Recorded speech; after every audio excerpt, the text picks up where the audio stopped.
Kamusta kayong lahat? Eto nga, nagsimula na ang preliminary closed door interview para sa Mutya ng Taguig 2026. Ang suot nga pala ng ating mutya ay ginawa po ni Jimmy Cristobal ng Napindan at hand-painted po ni Mark Angelo Del Rosario din ng Napindan.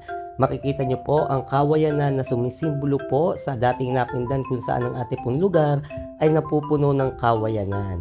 Ayan po ang ating mutya, si Micaela Inocencio na taga Samama. At syempre hindi rin natin kinalimutan pagdalahin siya ng itlog na maalat na ibibigay niya sa panel na mag-i-interview sa kanya. Yung itlog na maalat po ay produkto po ng taga Napindan dahil nandito po ang itikan sa ating lugar. At makikita nyo rin po yung lalagyan ng itlog na maalat po. Yan po ay gawa naman po ng mga taga Napindan at nilagay po yan sa lagayan na kung saan ang lagayan po ay gawa po sa water lily na makikita rin po dito sa ating lugar. Muli, hanggang dito na lang. Maraming salamat. Paalam!